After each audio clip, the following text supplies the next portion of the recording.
Əziz izləyicilər, indi sizə danışacağım rəvayət xanımların xoşuna gələcək. Kişilərin isə biraz xətrinə toxuna bilər, amma xətrinə toxunmağa ehtiyac yoxdur. Hərə özü üçün bir nəticə çıxarsın. Deyir, kəndlərin birində bir cütlük yaşayırmış. Bu kişi hər gün gedib məsciddə namaz qılırmış. Məsciddə namaz qılıb qayıdıb gələndən sonra arvadın kürəyinə götürüb gəzdirərmiş. Bu hər gün belə eləyirmiş. Bir gün belə, 2 gün belə bu minvalla bu 3 il bu vəziyyət davam edir. Axırı kişi yığılır boğaza. Deyir ki, mən nə vaxta kimi elə səni kürəyimə alıb gəzdirəcəm, artıq mən bundan bezmişəm. Belə yaşamaq istəmirəm. Ona görə çıxıb gedirəm. Bəli, kişi evdən çıxıb gedir. Az gedir, çox gedir, gəlir bir obaya çıxır. Görür, burada 2 nəfər kişi var. Bu da qoşulur bunlara. Bu kişinin biri bir gün əlin qaldırır Allahın dərgahına, Allahdan yemək istəyir. Görür ki, bunun duasından sonra Allah Teala buna bir çeşid yemək göndərdi. İkinci gün sıra çatır ikinciyə, ikinci də əlin qaldırır Allahın dərgahına, Allahından yemək istəyir. Buna da Allah Teala bir çeşid yemək göndərir. Üçüncü gün buna sıra çatanda bu da əlin qaldırır Allahın dərgahına, Allahına dua eləyir. Bu dəfə 3 çeşid yemək gəlir. Bu yoldaşları baxır, məətər qalırlar ki, bu nə tər dua elədi ki, buna 3 çeşid Allah Teala yemək göndərdi, bizə bir çeşid yemək göndərirdi. Və bu kişidən soruşurlar ki, qardaş, sən nə tər dua elədin ki, Allah Teala sənə 3 çeşid yemək göndərdi, bizə bir çeşid yemək göndərirdi.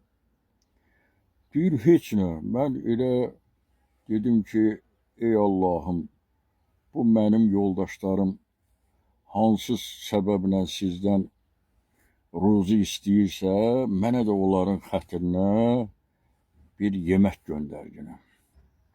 Belə dua elədim. Deyir, bəs siz nə tər dua eləyirdiniz? Deyir, biz dua eləyəndə falan kətdə bir evli cütlük var. O kişi o qədər səbirli, təmkinli, xeyirxah kişidir ki, hər gün gedib məsciddə namaz qılır və namaz qılıb evə gəldikdən sonra öz arvadın kürəyinə götürüb həyətdə gəzdirir. Biz dua eləyəndə onun xətrinə Allah Teala'dan yemək istəyirdik. Kişi deyir, ey da, gör mən nə etmişəm, mənim nə qədər hörmətim var imiş ki, Allah Teala mənim xətrimə bunlara yemək göndərirmiş, tez başlı olur, qaçır gəlir evə, qapını döyür, arvad qapını açır. Arvad qapını açır, arvad qapını açan kimi bu əyilir aşağı, kürəyin göstərir, arvada deyir ki, arvad, min kürəyimə səni gəzdirəcəm. Arvad deyir, yox, minmərəm. Deyir, niyə? Deyir, o, sən bilmədiyin vaxtlar üçündür. İndi artıq sənə hər şey məlumdur, sən hər şeyi bilirsən, daha bundan sonra sənin kürəyinə minməyəcəm. İndi, qardaşlar, bizə çətin və əzablı görünən hər bir şeyin arxasında hansı xeyirxah əməllər durur, onu biz bilmərik. Onun ən yaxşısını Allah Teala bilir. İndi biz həyatda hər bir çətinliyə qarşı öz təmkinliyimizi göstərməliyik.